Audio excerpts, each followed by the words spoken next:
हजरात का बहुत शुक्रिया। हस्बे मामूल ये पिछले 2 हफ्ते में दूसरी तारीख है और आज मालूम हुआ है कि जज साहब अभी रिटायर हो रही हैं, तो हमारी दुआएं उनके साथ हैं। अब ये केस कब तक चलेगा ये तो वक्त ही बताएगा। ये चौथा साल है, तो अभी तक ये पता नहीं चला कि केस की नोयत क्या है और हमारा जुर्म क्या है। बहरहाल ये नई बात नहीं है, इससे पहले भी 9 साल एक केस में रहे हैं, इस्लामाबाद में भी चल रहा है और मुझे इन केसों से इख्तलाफ नहीं है, लेकिन मेरी सिर्फ गुजारिश ये है कि अगर आप ये इदारे को रखेंगे तो आपका मुल्क नहीं चलेगा।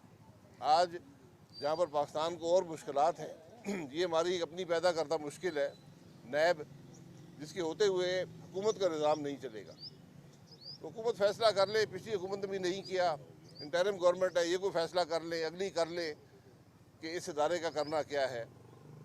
और दुनिया में जितने ममालिक हैं, ये उसमें एक वाहिद इदारा है जिसका मकसद सिर्फ सियासतदानों का एहतसाब करना है। और आज 25वां साल है इस इदारे का। आप ख़ुद अंदाज़ा लगा लें कि कितने सियासतदानों को इस इदारे ने कन्विक्ट किया है, कितनों को पकड़ा है किसी करप्शन के इल्ज़ाम में और अदालत से सज़ा हुई है। आपको कोई शख्स नहीं मिलेगा। तो नैब ने यह साबित कर दिया है कि इस मुल्क के तमाम सियासतदान जो हैं वो बड़े नेक और पारसा लोग हैं, कोई करप्शन नहीं है सियासत के अंदर।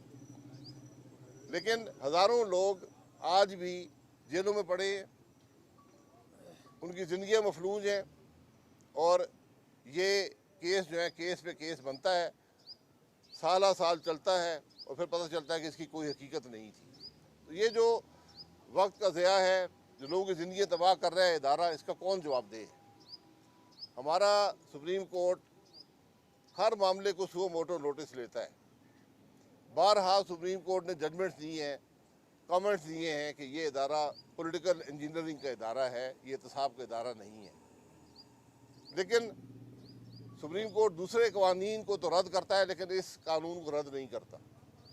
जिस कानून ने मुल्क को मफलूज कर दिया, लाखों लोगों की ज़िंदगी तबाह कर दी, उसका हम कुछ नहीं करते। तो मैं तो हमेशा कहता हूँ कि ये जो हम पे केस आपने बनाए हैं, केसों को चलाएं।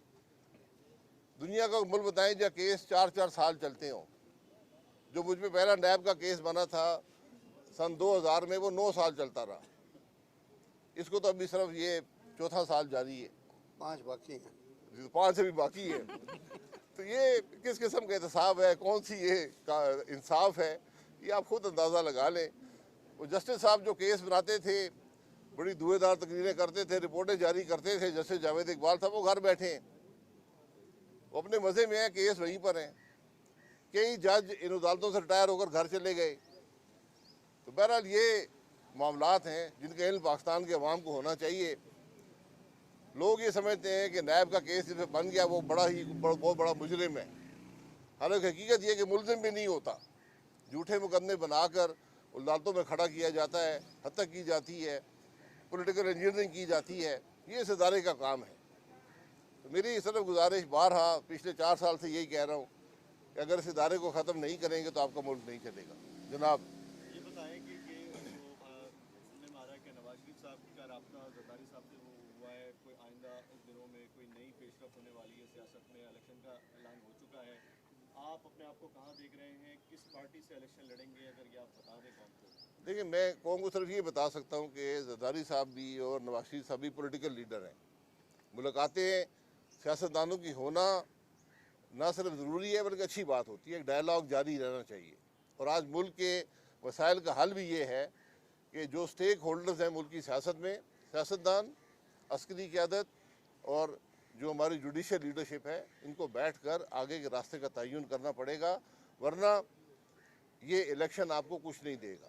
इलेक्शन आमतौर पे हर मसले का हल होता है, लेकिन जो तफरीक, जो इंतशार आज मुल्क में है, उसके होते हुए अगर आगे के रास्ते का तयन नहीं होगा, मुल्क के मामलात नहीं चलेंगे। अच्छा सर, ये बता दें कि एमक्यूएम की जानिब से सिद्दीकी साहब ने दावत दी एमक्यूएम की, तो कबूल करते हैं क्या? नहीं, वो खाने की दावत उन्होंने दी है। सर, आपका सियासत से मुस्तकबिल वाबस्ता है या सियासत से किनारा कशी या 35 साल से सियासत में हूँ, सियासत में रहूँगा।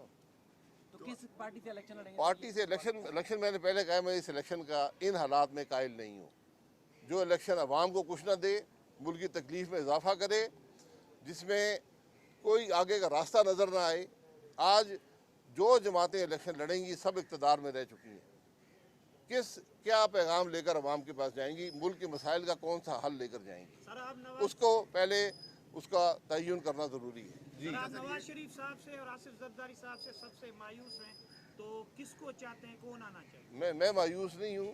मैं सिर्फ ये जिक्र किया है कि आज हर जमात पिछले 2 साल के अंदर लंबा अरसा न ले इक़्तिदार में रह चुकी है।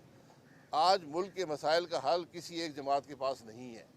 ये सिर्फ एक इत्तेहाद और इत्तेफाक में इसका हल मिलेगा, वरना इलेक्शन आपको मज़ीद इंतशार ही देगा। अच्छा सर, ये भी एक अहम स्टेक होल्डर है इस पूरे पॉलिटिकल सिनेरियो में, तो क्या आपकी सियासी बसीरत क्या देख रही है? आइंदा इलेक्शन से पहले इमरान खान साहब बाहर होंगे या फिर उनकी पार्टी इस इलेक्शन से ही बाहर जा रही है? देखिए, सियासी लीडर अंदर बाहर होते रहते हैं, उनका पैगाम और सपोर्ट अगर अवाम में हो तो वो रहती है।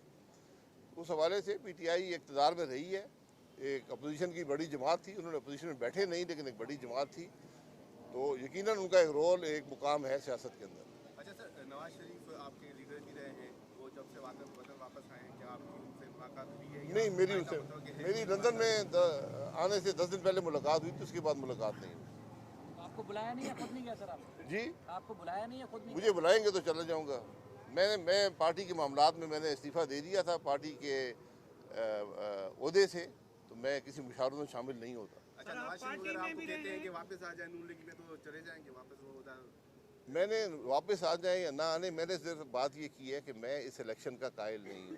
सर आप पार्टी में भी रहे हैं, आपको वजीर आजम भी नवाज शरीफ साहब ने किया, तो आपका ये एक फ़र्ज़ नहीं बनता कि वो मुल्क से आए? या मैं पार्टी से 35 साल से रहा हूँ, पार्टी के हर अच्छे बुरे वक्त में उसके साथ रहा हूँ, और मियां नवाज साहब से एक ज़ाती ताल्लुक़ है, एक रिश्ता है, एक इज़्ज़त का रिश्ता है, और वो बरकरार रहेगा, उसका सियासत से ताल्लुक़ नहीं है। अच्छा सर, 8 फरवरी के जो इलेक्शन होने जा रहे हैं, क्या आपको लगता है ये फेयर इलेक्शन होंगे? मेरी दुआ है कि फेयर होंगे। फेयर नहीं होंगे तो जो 70 में हुआ था उसके बाद से जो हो रहा है, आज अगर मुल्क के हालात जहाँ पर हैं, इसमें अनफेयर इलेक्शन की चोरी का बहुत बड़ा हाथ है। अगर हमने आज भी सबक हासिल नहीं किया तो आगे भी आपको खराबी ही मिलेगी। अच्छा सर, ये बता दीजिएगा, क्या समझा जाए कि शाहिद खाकान अब्बासी जो है वो सियासत से अलग हो गए हैं या अपनी पार्टी से अलग हो गए हैं? शायद खाकान अब्बासी MQM में नहीं है। Thank you.